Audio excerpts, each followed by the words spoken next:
My name is Pablo de Jesus. I'm the Executive Director of the Unitarian Universalists for Social Justice. Thank you for joining us this evening. I'm going to be doing some needed housekeeping at the start. I want to recognize that we have many friends, both Unitarian Universalists and others in the Zoom audience this evening. So again, please put your name, your state, your congregation or organizational affiliation into the chat. You're welcome to include a preferred pronoun or your preferred pronouns and a land acknowledgement. This is intended to help our guests understand who is in the room with them. Speaking of guests, please consider purchasing our guest author's book. I'll be placing the link in the chat a little later on. I also ask that you consider a donation to UUSJ. It takes a lot more than elbow grease to maintain a UU voice here in Washington, D.C. It does require resources, and individuals like you play an essential part in that. I'll put a link in the chat a little later on. I ask you to mute yourselves so that we as hosts do not have to do that. We don't want to mute you throughout the entire session. Those mute controls are often indicated by icons or buttons within your Zoom ecosystem. They usually look like stylized microphones. You can also control your video camera so you can take care of your household needs without showing the entire audience your household. And if you're using a smartphone to attend, I encourage you to swipe around or toggle around. You can find similar controls. I'm also going to ask that we treat each other with the same kindness that we would like to receive during this session. We know we can have differences of opinion, but we don't have to use invective to communicate those. And when we get to the questions and answers this evening, please try to stick to questions rather than statements. So tonight, we're going to first hear from Reverend Anastassia Zinke for some UU grounding, and then from Professor Ernesto Castañeda about his new book and reflections on the election. Then we'll have some Q&A and we'll follow that with a close. But in the spirit of transparency and accountability, I want to acknowledge that we don't have interpretation services this evening for this event. We did not anticipate needing those tonight. I apologize for that. But we do a great job on many other things here at UUSJ and in many other respects. So please consider donating to UUSJ right after purchasing Ernesto's book. Finally, this session is off the record and closed to the press. If you have press inquiries or want to query our guests about the content covered, I encourage you to reach out to Ernesto or Anastassia. So with that, I call Reverend Anastassia to the floor. Good evening, everyone. It is a joy to see so many of us gathered from across the country together, united by our shared value of this community and all those within it. And Unitarian Universalists often mark the beginning of sacred time by lighting a chalice along with some words. And I selected as our chalice lighting this evening a poem called Immigrant Blues by Lee Yong Lee. And to me, it mirrors the themes of displacement, disorientation, and confusion, seeking and finding, that I think so many of us feel, even those who grew up in this country, as our cultural landscape, our political landscape, and sometimes our own geographic landscape changes. And then how do we negotiate that amongst and within ourselves, amongst each other and within ourselves? Immigrant Blues. People have been trying to kill me since I was born, a man tells his son, trying to explain the wisdom of learning a second language. It's an old story from the previous century about my father and me, the same old story from yesterday morning about me and my son. It's called Survival Strategies and the Melancholy of Racial Assimilation. It's called Psychological Paradigms of Displaced Persons, called The Child Who'd Rather Play Than Study. Practice until you feel the language inside you, says the man. But what does he know about inside and outside? My father, who was spared nothing in spite of the languages he used. And me, confused about the flesh and the soul, who asked once into a telephone, "Am I inside you?" "You are always inside me," a woman answered, at peace with the body's finitude, at peace with the soul's disregard of space and time. "Am I inside you?" I asked once, lying between her legs, confused about the body and the heart. "If you don't believe you're inside me, you're not," she answered, at peace with the body's greed, at peace with the heart's bewilderment. It's an ancient story from yesterday evening called Patterns of Love in Peoples of Diaspora, and called Loss of the Home Place and the Defilement of the Beloved, called I Want to Sing, but I Don't Know Any Songs. I invite us to take a moment of silence to think about all that is searching within us, all the spiritual and ancestral resources we could call on, and all the places that are shifting and moving within us and around us, and how we are called to respond. Let us go into a brief silence.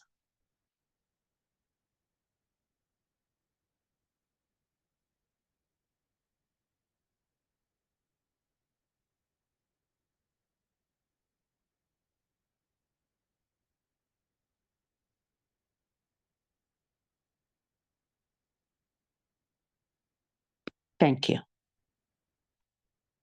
Thank you, Reverend Anastassia, for those beautiful words and that important centering. Next, we turn to our guest, author, and expert. Ernesto Castañeda, Ph.D., is director of the Center for Latin American and Latino Studies, the Immigration Lab, and the Masters in Sociology Research and Practice at American University in Washington, D.C. He conducts research on migration, urban issues, health disparities, marginalized populations, and social movements. He compares immigrant integration and ethnic political mobilization in the US and Western Europe. Tonight, he's here with us to discuss his new book, Immigration Realities, Challenging Common Misconceptions with Columbia University Press, and to reflect on the election and how these issues of misconception played in the election and will probably be influential moving forward in public policy and public discourse. So with that, I give you the inimitable Ernesto Castañeda, and I remind you once more, please buy his book. It's a great read. Thank you very much, Pablo. Good evening, everyone. And it was beautiful to see in the chat that you're following from across the United States. I say I put a thumbs up to some of them. Like I didn't have time to do it to all. It was just random, nothing personal. But yeah, thank you so much for joining us today. Thank you, Pablo, for your kind invitation and reaching out and organizing the meeting today. And thank you to Paulette and the other people that have been working on the logistics. All right, so without further ado, let me get into the matters. So I'll try to be briefish. I'm not gonna resume the whole book. It's a book that took me, my co-author, and a lot of students here at American University in Washington, D.C., over 7 years of work. We cover over 100 pages of references at the end.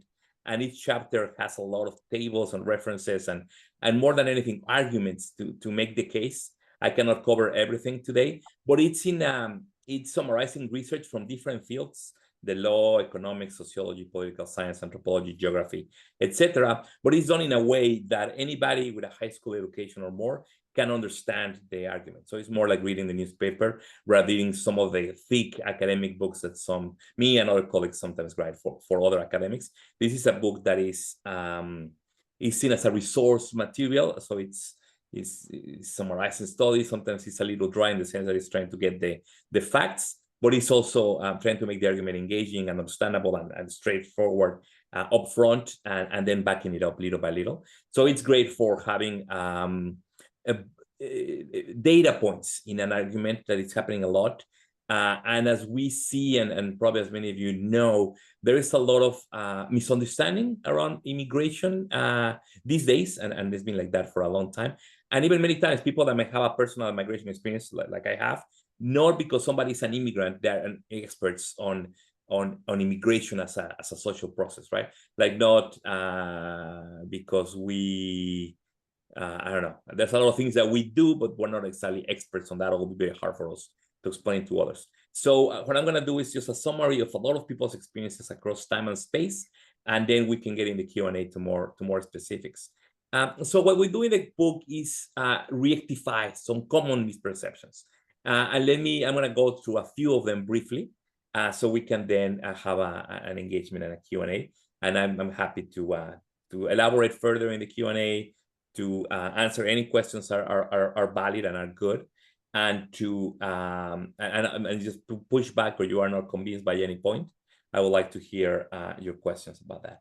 All right, so in the book, the first chapter is called "The Southern Border is Safe, but border enforcement makes it unsafe for many."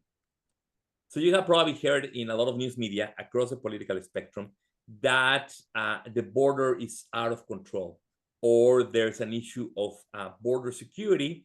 And if that was the case, we hear a lot, so it must be true, right?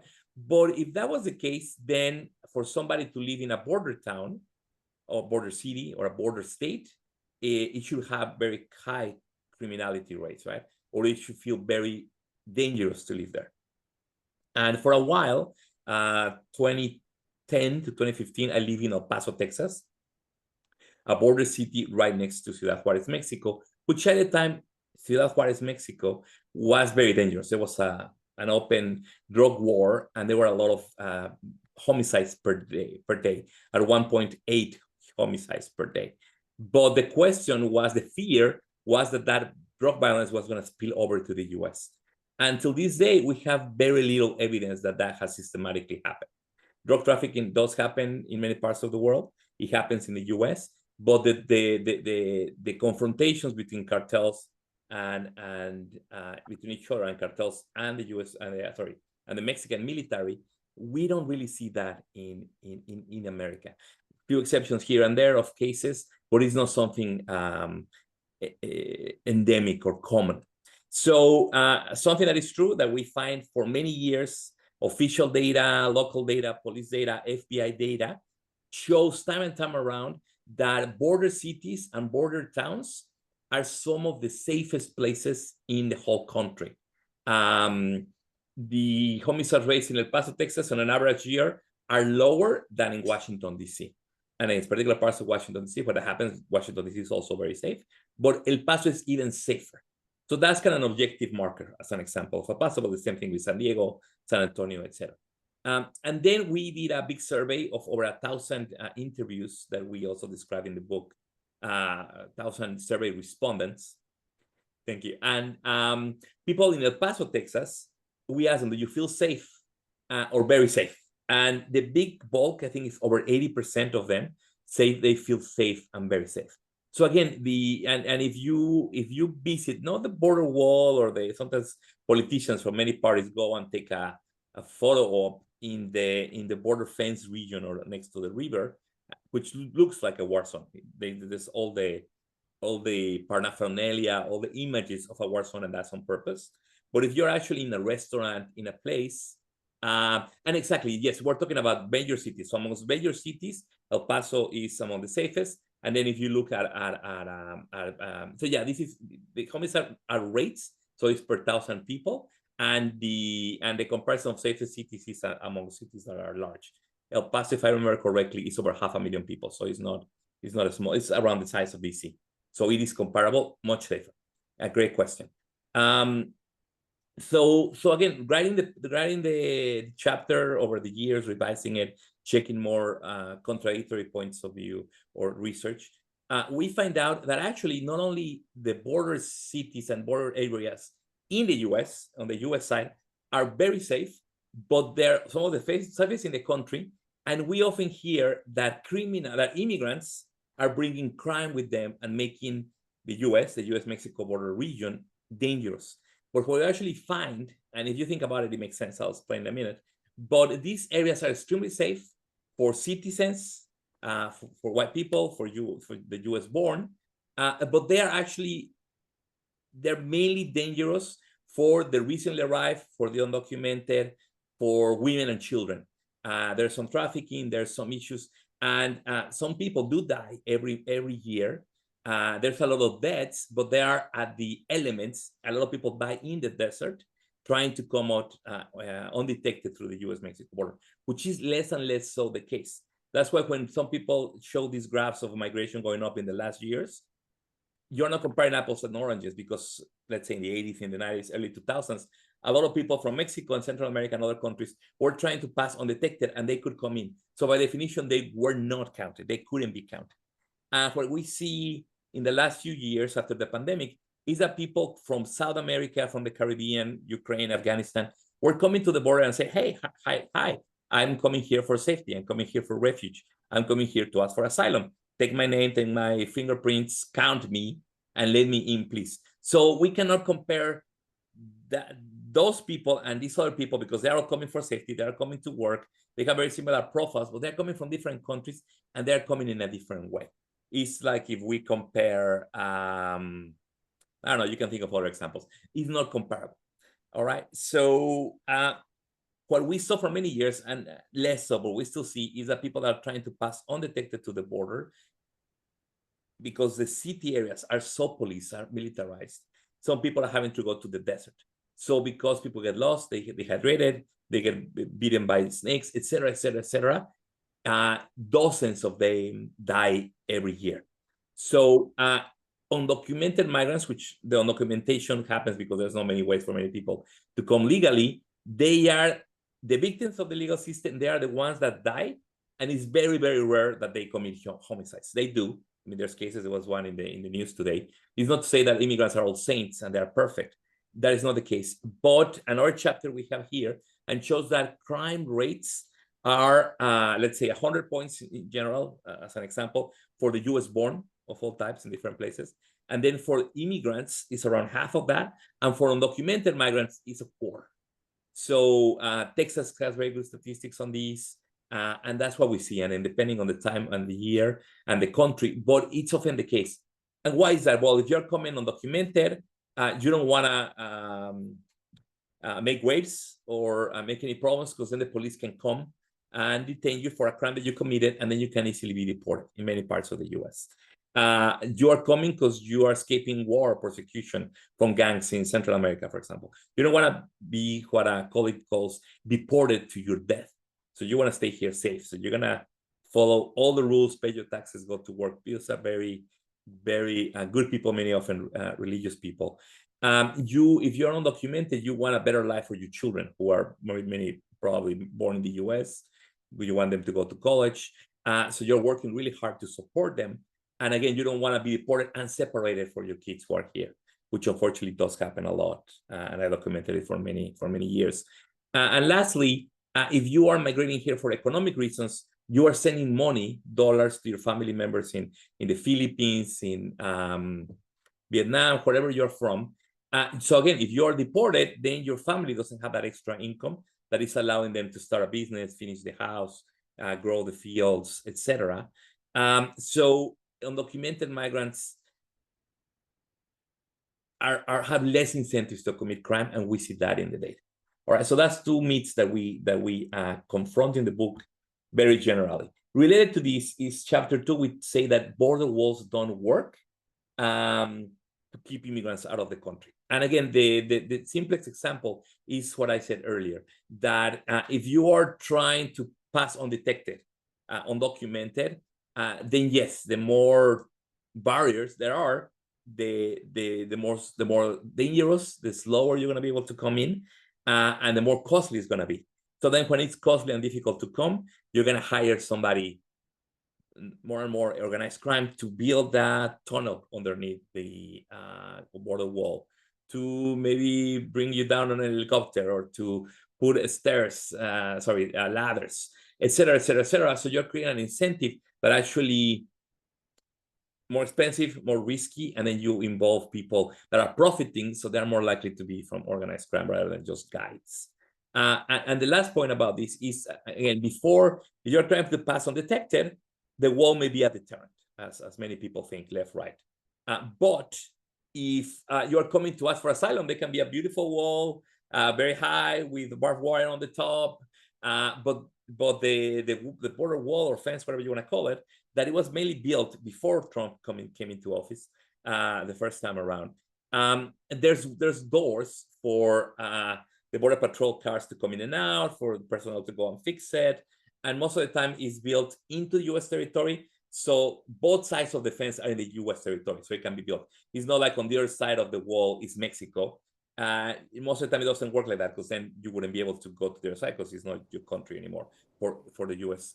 Agents. So it's built, the U.S. has ceded territory to Mexico in a way by building the wall a little bit behind, which means that once somebody reaches the other side of the wall, they're in American territory and they can ask for asylum legally according to U.S. law and international law.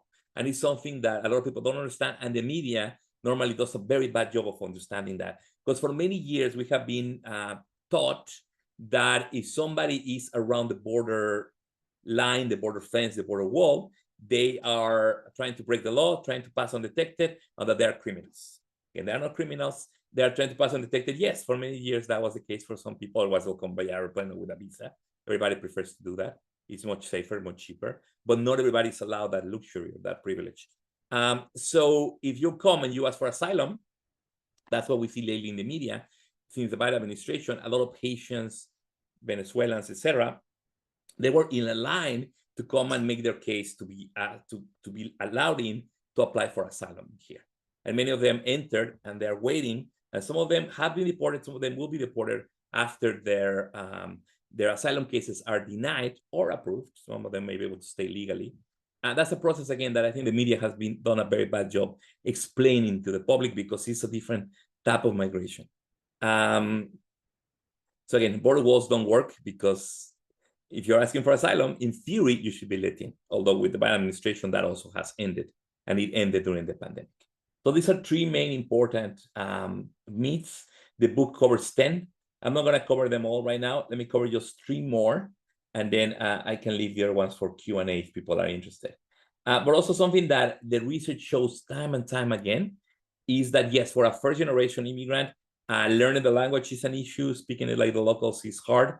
There may be an accent that remains for a while.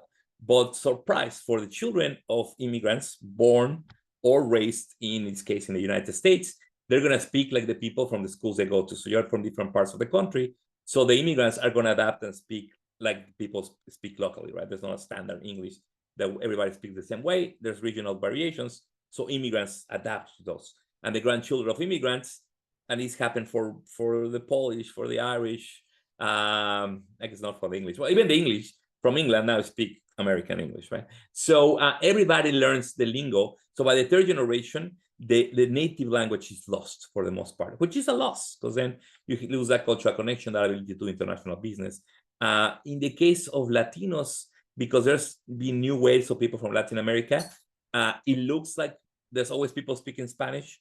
And it's true that it's a little easier for the children and our children to listen or to keep listening to music and keeping some bilingualism.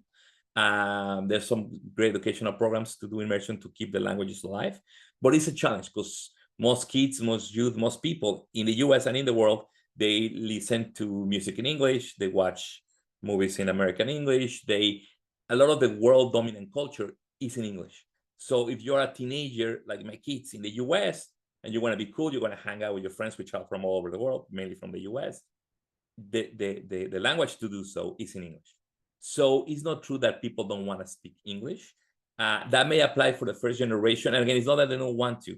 We may have people who have been here in the US for 30 years, and they don't speak English well, but that's not because they don't want. They know they will get better jobs, better pay, better rights, etc. But they're probably busy working 1, 2, 3 shifts, low minimum wage. They don't have time to go to school. In the US, we do a very bad job the government doesn't have a policy to teach English to adults. And so it depends on churches or nonprofits to do volunteer work to teach some English lingo, language, and phrases that are common, and people learn little by little. But if you hear people speaking Spanish or Mandarin or whatever language on the street, that doesn't mean that they don't speak English too. Many people like that are bilingual, just choosing to speak that with their grandparents or with their elders. And second of all, it's not that they don't want to, although it makes sense that you will think that, generally speaking, public, but it's often because they don't have the time, because they are busy working, sending remittances, taking care of their families, to be able to work another shift. Now, with Duolingo, maybe it's easier for us to, while we're on the bus, to start learning a little language little by little. But otherwise, you need professional, you need lessons to learn English. That takes a lot of time and resources, that if you're not coming from an English-speaking country or situation, it's going to take a long time. Like it will take Americans that move to other countries, it takes them a long time to speak like natives where they move to. All right, and then a couple of other things that I think are interesting to keep in mind is that immigrants do integrate. I'll leave it there here. We can talk more about that. But like language, it just takes a little, it takes time. But if we're patient and we look at the historical record, or we look at the middle and long term into the future, there is no crisis there. Another thing that we hear a lot in the media is that there is a refugee crisis. And that is not the case in Europe. We're talking about small numbers. Suddenly, yes, there was a conflict in Syria. A lot of people got displaced. They were visible. Same in the US. In the last years, but it's not new, we saw new people coming asking for asylum, and they became visible, sleeping in the streets of El Paso, sleeping outside of a hotel in New York City, asking for resources in Denver, showing up in public areas in Chicago. You see the images, they're all over the place. And I think that ubiquity, the omnipresence of those images made people think that migration was a crisis. And that's something that the Biden-Harris administration was failing on. And so people believe that the other candidate was going to do a better job. But what I keep trying to say, and it's hard, I talk to the media and groups like this anytime I can, because we don't hear the other side of the story often. But if you look at immigration numbers, now, or 20 years ago, it's not like there were no immigrants coming 20 years ago, but they were coming and they would have family members here. So they would be, this book is about that. There'll be Central American kids that will come unaccompanied because their mother or their father having working, for example, in Washington, D.C. for 14, 12 years, that they have been apart because of immigration laws if they are non-professional workers. And then they wanted to reunite with their family members here by coming unaccompanied, by coming undocumented, by asking for asylum, when the parents couldn't ask for them legally to be reunified because they didn't have papers. So it's a family story, which means that when you arrive and you're not the first one from your hometown or your country to come, when you arrive and you enter the desert undetected, or you are processed as a minor, then you're going to have a place to arrive that's going to give you a couch or a sofa or a bed, food, clothing, so the churches, the state doesn't have to worry about that emergency response. But when you have people coming suddenly in a big number, like from Afghanistan after the retake of the Taliban, the war, the invasion of Russia in Ukraine, the crisis in Haiti, when you saw a lot of people arriving to the U.S. border asking for humanitarian help, and they had to be mobilizations to make sure that people wouldn't sleep in the streets during the winter without appropriate clothing. That's something that Americans and people like you in this church, you are number one in the world in organizing to help people in need. A very humanitarian response. The U.S. excels about that, and the nonprofits do more work and put more resources, financial resources, than the U.S. government. So it shouldn't be a complaint, because people choose to help and they do it out of their own pockets and the goodness of their heart. So we don't have a system like the refugee system in the U.S. or in other countries where money of the state or the UN or international organizations is used to house, transport, and resettle refugees.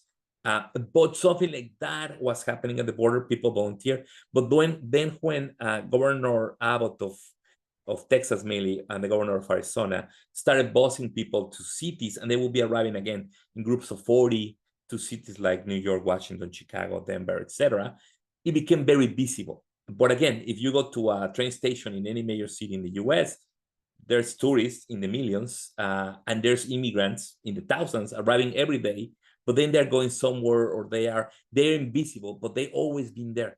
What has changed only is that they're arriving in bigger groups, so they are more visible, and then the language and the way people were reacting to them completely changed. But today we are around 14.5% of the US population is foreign born. And except for the baby boom generation, where there was an increase in babies, in natality, and there was a decrease in migration, for the rest of American history, since we have information, 1800s, it's not rare that the US has had 12, 13, 14, almost 15% of the population being foreign born. So again, we're not living a new experience. We're not in a new dynamic. We had a lot of people from Latin America in the 2000s, mainly Mexican. Now there's less Mexicans and people from all over the continent and other parts of the world. So yes, the origin countries change, but it's not, the arguments are the same. People in the 1800s, in the early 1900s were saying, all these people coming from Southern Europe, they're Catholic, they're going to be unassimilable. Or Jewish people, they could never become American. All these people are from Asia, they could never become American, culturally speaking. They're incompatible. And then some people were saying that about people from Latin America in the early 2000s. And now those people are, many of them are undistinguishable from other citizens. All right, so I also write in the book about remittances. I'm happy to talk about that if people are interested, about the connection between migration and welfare use or not, about the connection between globalization and immigration, and about Brexit. Again, if somebody has a question, but otherwise I will stop here so that I can address your questions and we can make this more interactive, and I can go deeper into any of these questions or any other questions that you may have. Thank you for your attention very much. Thank you. Thank you. So I'm going to join you in the spotlight here and help try and shepherd some questions your way. But I want to start by asking you,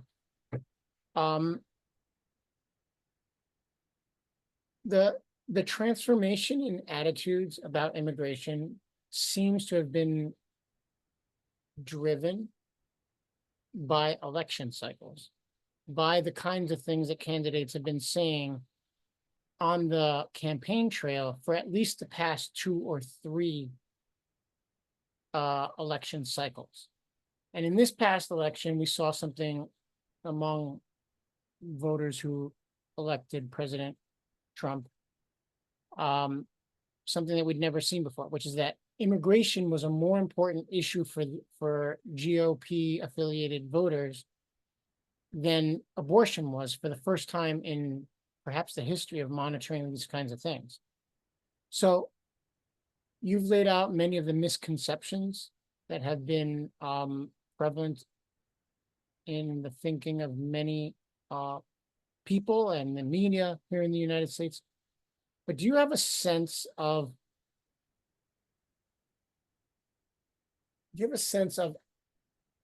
if the narrative transformation has occurred over multiple cycles of elected candidates campaigning, what will it take to undo those misconceptions and to return to a circumstance where most Americans agree that the United States is a nation of immigrants? Because that perception is actually changing as we speak, and it may have been driven even further with this past election. Yes, Pablo, thank you. That's a great question. Thank you for answering it. It's going to take me a little bit of time to go through the different parts, but I think it's worth it. I'll try to be shorter with future answers if possible. But yes, a lot of important things there. So one of it is that now we have this phrase of a country of immigrants. It's something that, as historians, my historian colleagues tell me, that's something that Kennedy kind of comes up with as an Irish Catholic. He wants to celebrate this diversity brought up by recent immigration.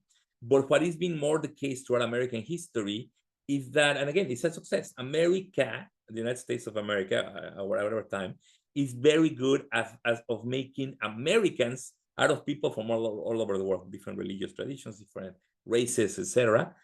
They become America after a couple of generations, which for worldwide terms is fast. So therefore, it's very American for children of immigrants or grandchildren of immigrants to say, we don't want more immigrants. This is my home. This is not your home. So that's something that unfortunately we've been there before historically. The Know Nothing Party and all that. And it comes in cycles, as you say. So the Know Nothing Party had very similar rhetoric to the America First. It was very successful electorally for a small period, and then it completely disappeared.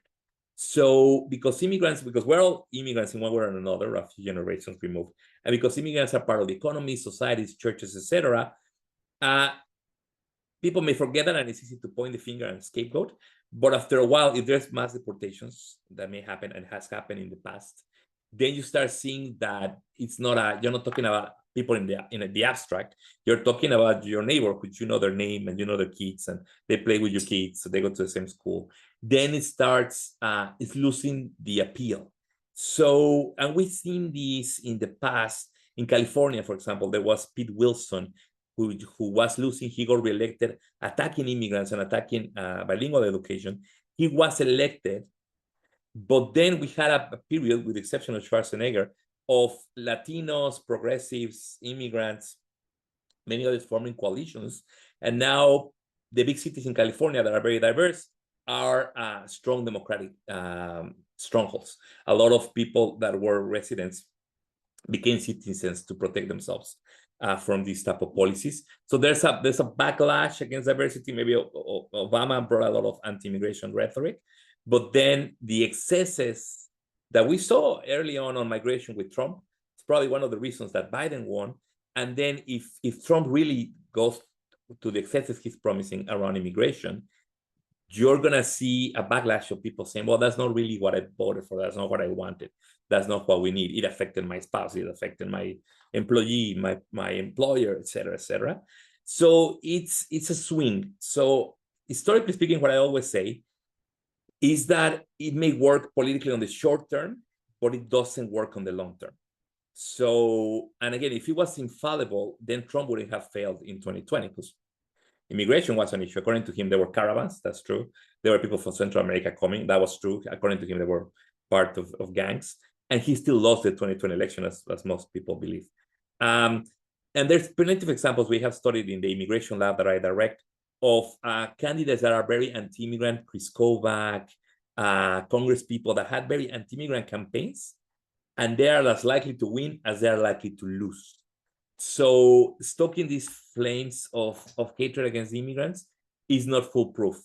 We've been fearing that an anti-immigrant candidate was going to win the elections in France for a while, and they've been pushed back by less extremist parties that have actually formed coalitions to avoid that fate. So this immigration thing is very particular to Trump. And I think I'd argue that it's part of a larger package. Because if we remember the primaries, there was DeSantis, and also Greg Abbott has presidential ambitions, I think it's very clear. And they have on the books and in practice more anti-immigrant policies and laws than Trump ever deployed as a president. And they thought, okay, if Trump is very successful because he's against immigration, I just need to be more anti-immigrant, and then I'll take over and I'll become the candidate from the Republican Party. But that didn't happen, right? DeSantis is no more popular than Trump, although he has the strongest anti-immigrant law in practice right now in Florida. And Abbott is building his own Texas wall against Mexico, putting barbed wire, deploying the National Guard, doing all the things that Trump says he's going to do. Abbott has been doing that. And he's popular in Texas, but nobody else cares. And he's not taking the mantle of Trump. So my argument that I've been making for the last couple of years is that for Trump, immigration works as a dog whistle. So it's not immigration, right? Because his mom is an immigrant from Scotland who didn't speak English. Growing up, they speak Gaelic. His grandfather from the paternal side, he's from Germany, right? He's been married to 2 immigrants. His children are married to immigrants, so people from diverse backgrounds. J.D. Vance is married to the daughter of immigrants. A lot of people in the campaign, Lewandowski, a lot of there's a lot of people that are immigrants in the inner circle of the Trump imagination, but they are European or Indian or Slavic or So it's not immigration per se, it's immigration from the global south, meaning Asia, Africa, or Latin America that are racialized as other. So I wish I didn't have to say this, but I think for Trump, immigration works for a way to say we want to keep America white and we want to make America ethno nation where Christianity it becomes part of the governing philosophy. So it's a white Christian nationalist agenda that unfortunately is exclusionary of people who are not Christian, who are not white, and who don't believe in a national project of homogeneity. That was the risk in this election. And I think a lot of people failed to see that, including minority members who thought that by voting into this project, there could be a shortcut to whiteness, a shortcut to the middle class, a shortcut to belonging, because it's a system where some people experience discrimination and exclusion in an everyday life. So in order for them to belong to their communities in Texas, in Arizona, etc., they're going to vote with the majority group. So again, it's not migration per se, I would argue, but a dog whistle to say, let's keep America white. And again, you can disagree, we can have more discussions on that. But I think that's what's going on here. And then the abortion thing, very important topic. And I think it's because Roe versus Wade, right? Now that was abolished, then that goal of many people on the right was achieved. So it started being a mobilizing force for the first time since this became part of the evangelical and political project in the 80s. Now this became a mobilizing principle for people for choice and some protections for certain exceptions to abortion from the center left and some right. But the misunderstanding that many of us had is that a lot of women that were moderate or Republican were going to cross the aisle and vote Democrat in order to protect those rights. But what we saw instead is in many states, they voted for more liberal abortion policies while voting for Trump and maybe voting for a Democratic candidate. So again, Trump is a charismatic figure that he says he's appointed by God and he alone can solve things. And some people choose to believe that. And I think he's an exception that, again, his charisma in the religious sense is not transferable to many other candidates. And I don't think he will stay in the party in many years, once he passes. It will be very hard to make that transition from Trump to a successor. It's something that is hard to do. And I think it's part of the issue, the whole package that Trump sells: safety, strength by you believing in him, giving faith that he's going to take care of it for you in a very patriarchal manner, and then a racial, explicit or implicit message that guarding migration is we need more American babies, more white babies to keep America growing and white, and we don't want to take the shortcut of immigration. That's I think where the evidence sends us. Yeah.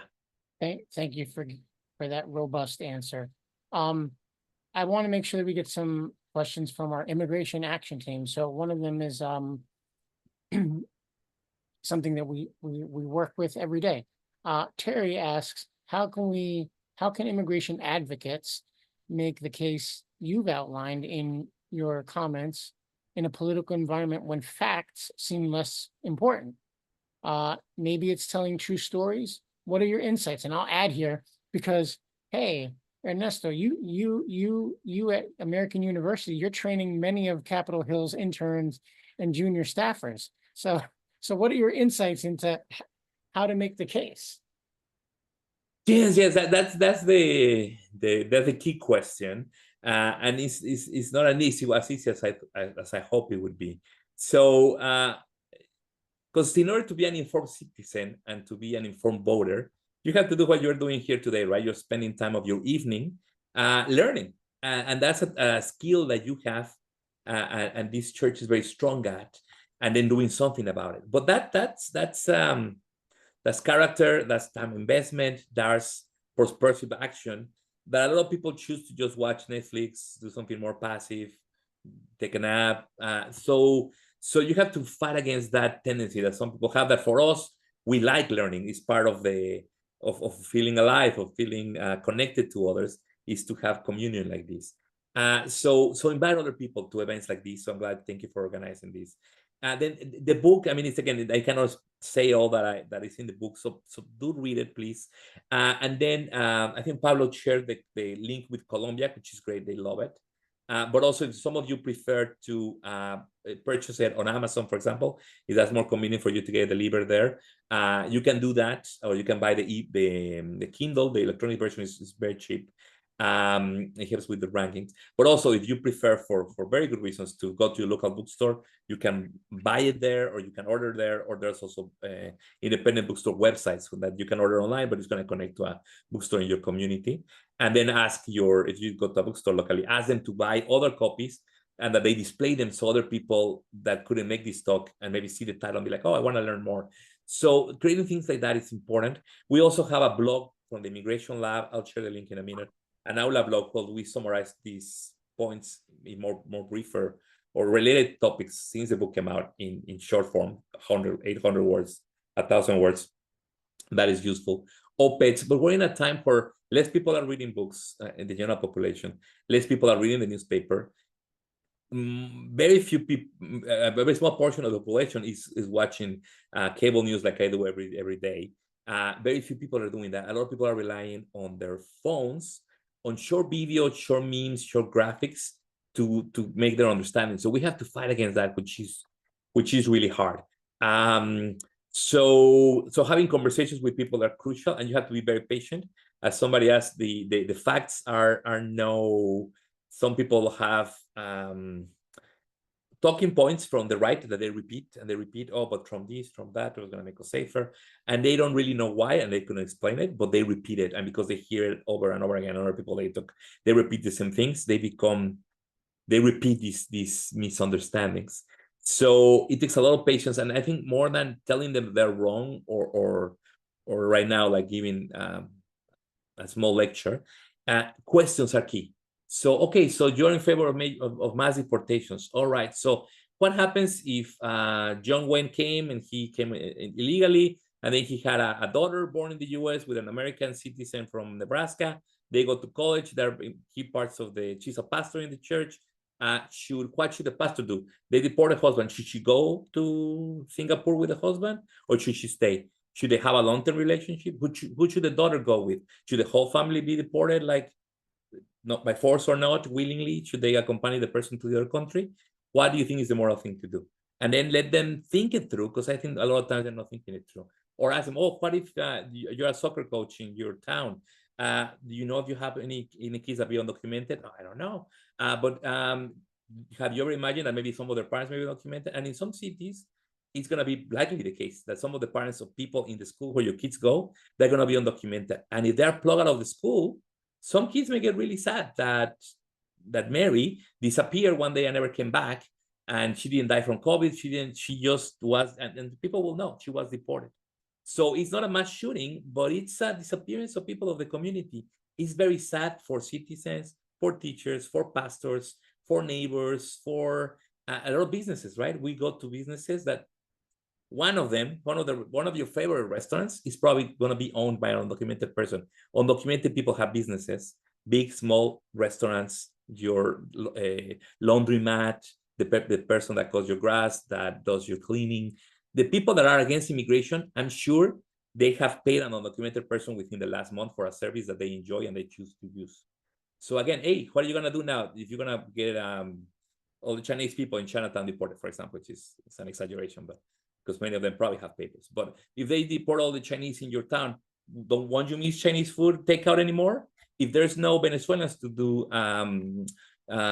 deliveries on Uber Eats, are you willing to drive? Are you going to drive in the middle of the rain and the snow? Are you going to stop going to restaurants? Will you be willing to pay double to go to a restaurant because there'll be no cooks and no busboys from Mexico to do the laundry? Like asking these hard questions that people don't think through, because the political, as Paul was saying, the political speeches, they simplify things. You said these are bad people, we're good people, we're going to get rid of them. But no, in reality, we're interconnected. So I think just asking those, not naive, but those simple questions to make people think of, okay, what does it really mean if it happens? How does that affect me? Because people say, oh, I'm not undocumented, I'll be fine. But again, we live in larger communities where in America, the economy, the schools, nursing homes, hospitals, are very intertwined with immigrants who make a lot of this possible. So maybe asking a question of the people that don't want to see the facts, don't want to believe, is a good way to get at them. Thank you so much. I appreciate that. And I love any answer that includes increase and continue your learning. Ernesto, perhaps the final question here, but we'll see. This is something that I've been called to answer in my own way as a Latino male working in a social justice advocacy organization. But George is asking, why are many American Latinos supportive of stopping all immigration? Why is that phenomenon emerging? And I'll be candid, when I was growing up, this was not a thing. Like the vast majority of Latinos that you knew of, that I encountered personally in my own life, were not in favor of it. Now it's an open question. So fair. Yes, thank you, Pablo. Thank you, George. That is a lot of people are having these questions. I probably talk to journalists about this now every week at least once. And I've written a lot about short pieces about this because there's many layers to it. So quickly, the Latino is a big category, right? So it includes people that were born abroad, like me, people that were born here, maybe children of undocumented, or people that came as minors, the DACA, the Dreamers. But then you have the grandchildren and after, right? So you have Latinos in Texas, in New Mexico, in California, that they've been here for 3 or more generations. So they may be Latino because of the last name, but they don't have an immigration experience that is fresh in their mind. So that's one thing. That immigration is not a main issue. It's other issues.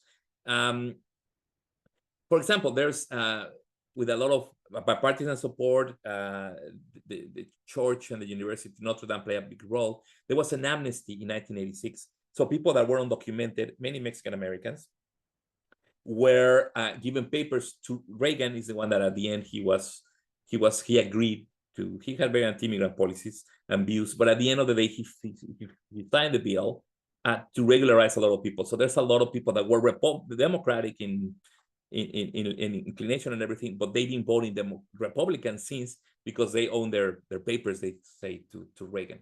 So that's, I guess, understandable in one way. Other people are very religious, evangelical and other denominations, and they think that abortion is the #1 issue, and they're going to vote for the Republicans because they are the party that bans abortion. So that's a chunk of the Latino vote.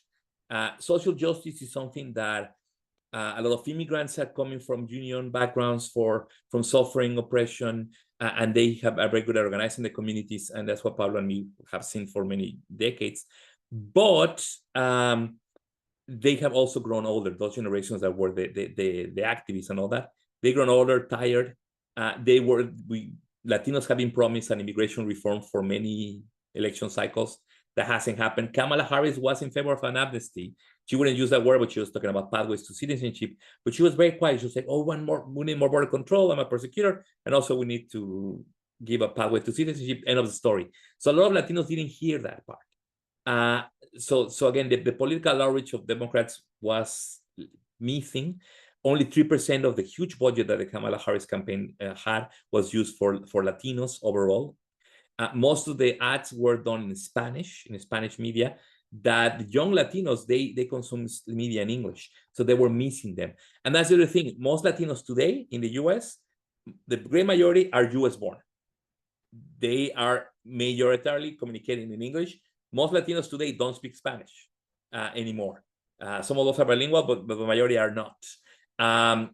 The great majority, by definition, are legal, born here, naturalized, have a green card, temporary protected status, different things. The undocumented population is very small in the US population, 3% of the whole US population. And it's more, we're talking about millions of people, but it's a small percentage of all Latinos. It's not everybody. It's a minority. It's a big chunk, but it's also with Asians. It's also with Africans. It's also with Europeans that were born in Europe. There's over 1 million Irish people that are undocumented, over 1 million undocumented Canadians. I have a lot of friends from Switzerland that are undocumented, but we don't talk about them, right?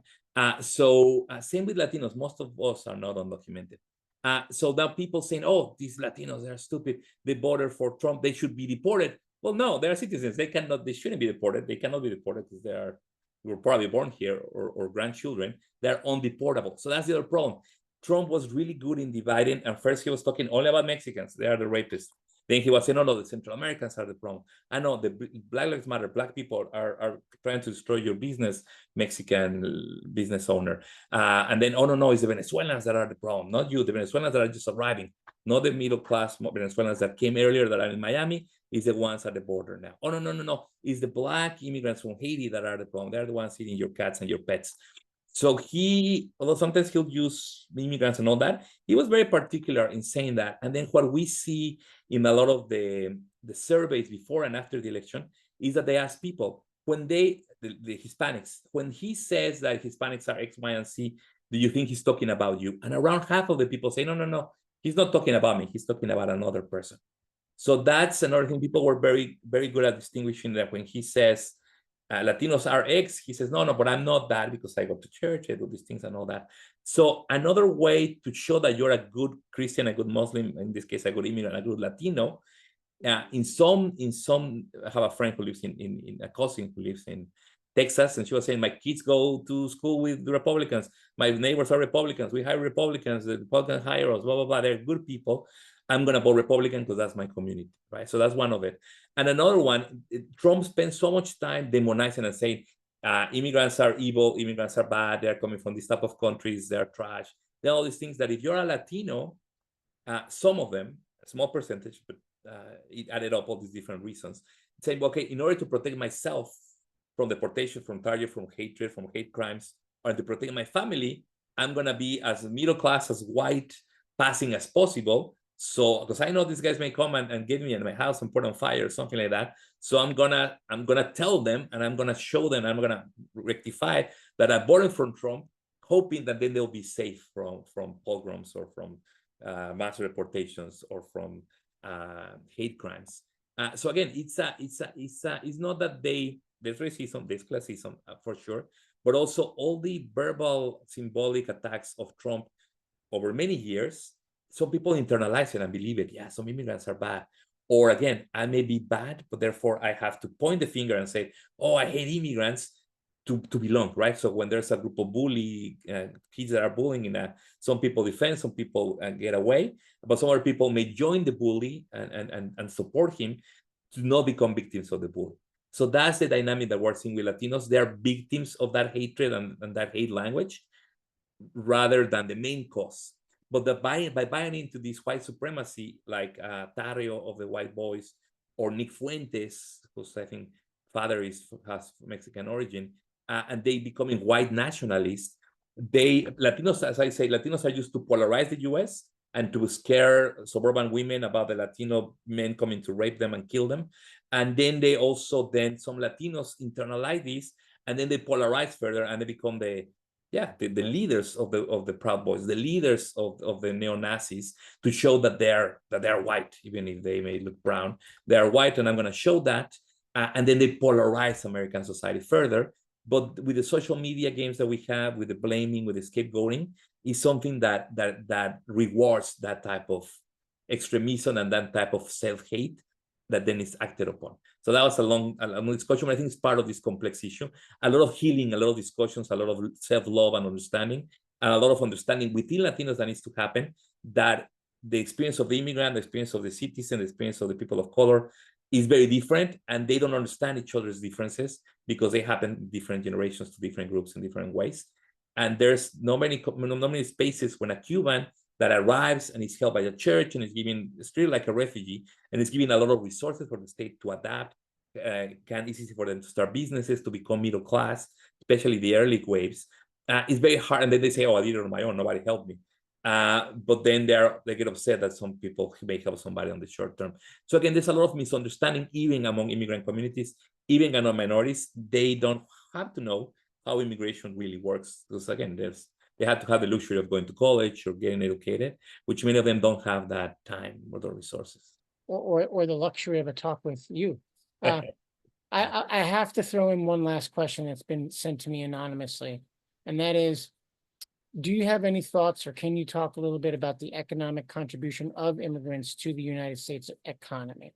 Now, we're right at time, so if you don't want to go into that in detail, fine, but maybe you could just sort of answer the question, do immigrants contribute to the US economy? I think you sort of addressed this earlier in your talk, but maybe you could just hit it right on the head.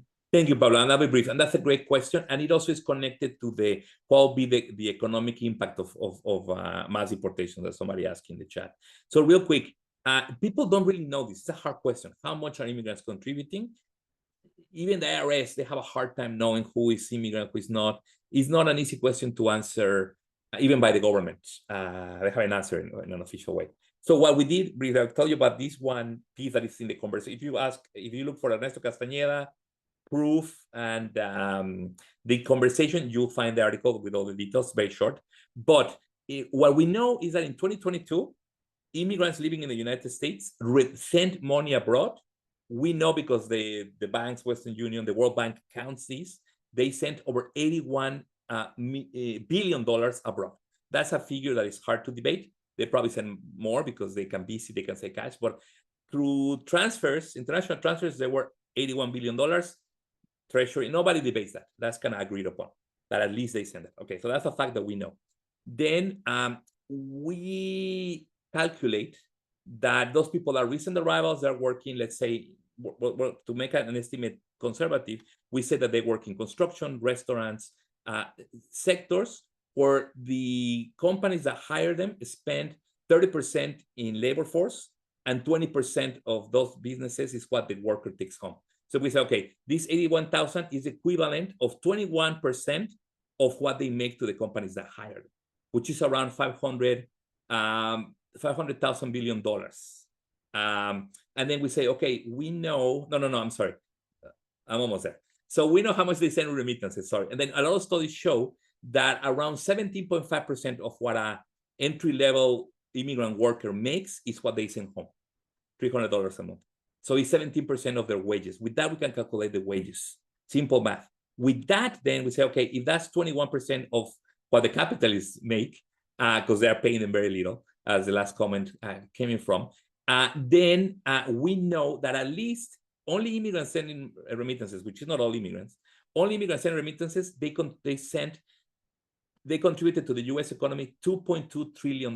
Is that a lot? Is that a little? That's 8% of the GDP. That's more than the economy of Canada. And if we lost immigrants, we're growing around 3% this year. So if all these immigrants that send remittances that are not citizens, the most of them, if they are deported, the U.S. will be in a worse economic situation than in the recession that we had in 2018. And again, these are conservative estimates that we can calculate just out of a very hard number, that is the money they send abroad, remittances. So I hope that answered the question. Yes, and by the smile on my face, I'll just disclose I have a 9-year-old in the background who has been tickling me. Oh, hi. So apologies for that. Well, thank you, Ernesto, for joining us this evening. I want to just close out and say thank you so much for doing this. You improved our understanding of the immigration realities and the common misconceptions that are driving the conversation. I want to remind everyone to buy Ernesto's book so that you have something to debate with your friends and family over the Thanksgiving and Christmas holiday. And if nothing else, after you've read it once, you can throw it at a member of your family if they're being really annoying. So with that, thank you so much. Have a good evening, and please continue the education, continue learning so that you can be participatory to the change in narrative. Fundamentally, we need to change the narrative on immigrants and immigration, and reclaim that narrative that Kennedy introduced. Thank you. Absolutely. Thank you, everybody. Have a good one. Thank you so much. And real quick, if you want stories and something that goes beyond the economic, Reunited is the voices of immigrant children joining schools and communities. They're not economic actors like somebody was criticizing. I hear that. So if you want to learn about the experiences of them and stories, that's another book that I co-author with a student that I would recommend. But thank you so much. You're very welcome. So now I'm gonna just linger. If you have any questions about UUSJ, Ernesto's free to go. He's got family, I'm sure, to take care of. But I just Thank you. that in this way that we do here at UUSJ, we like to linger almost like your after services coffee hour and help process a little bit. But if people are wanting to move on, they can do that. But I'll hang out for 5 minutes or so to see if people have questions. Does anybody have a question or a statement that they want to share with the group? Yes, may I ask something? This is Alice in Maryland. Sure. Yes, will this broadcast be available so I can share it with other people? Is there an access to it other than buying his book? Yeah, give us a couple of days, but you see there's probably somebody else in the gallery, Paulette of UUSJ. We will download the recording, we'll clean it up a little bit, and then we'll share it with anybody who RSVP'd. And yeah, and if you do that and you appreciate what we do, I encourage you to consider making a donation to UUSJ. We need it. We anticipate we're gonna be more busy in the next 4 years than we've ever been in the history of our organization.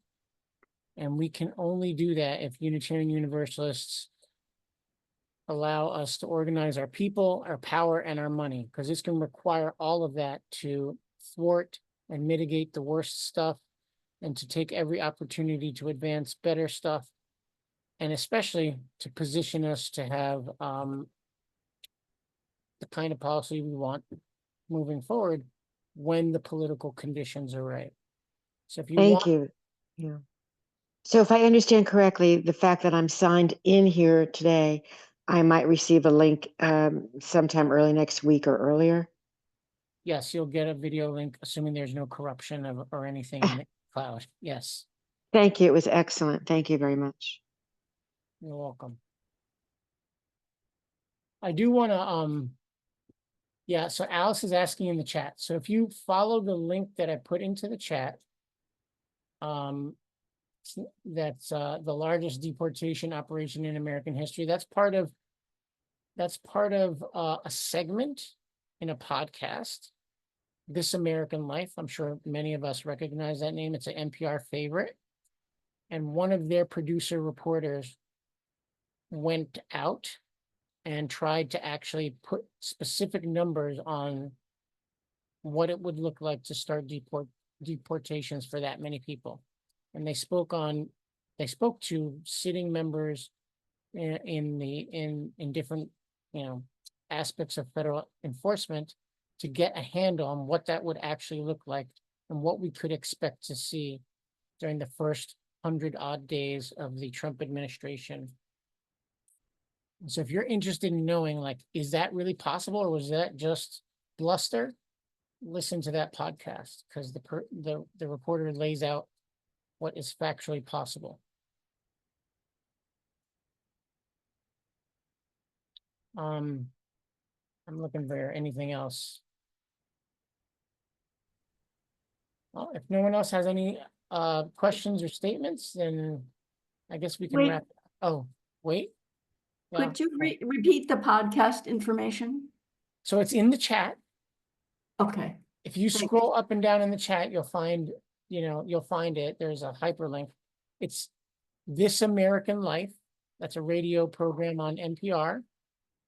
And the Sunday after the election, they did a segment on essentially on the election and the reality of a President Trump in a second administration.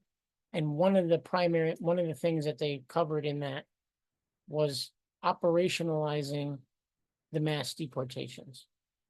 So if you're curious about how that might be possible, what that might look like, go listen to that podcast and then think about the comments that Ernesto said, because much of what's being proposed by the Trump administration will require a very visible footprint for this mass deportation in our communities. It will mean people missing from schools, from work, from our churches. And the thing that I find most interesting is that a sitting official at ICE said very clearly that at least under the Biden-Harris administration, they choose not to go into churches and hospitals and schools, but that is a choice. But there's no law preventing them from walking into churches, taking people out of sanctuary. Same for hospitals, same for schools. So if they choose to utilize all the powers that are both formal and informal, the experience and our proximity to immigrant communities all around us will be laid much more bare and clear.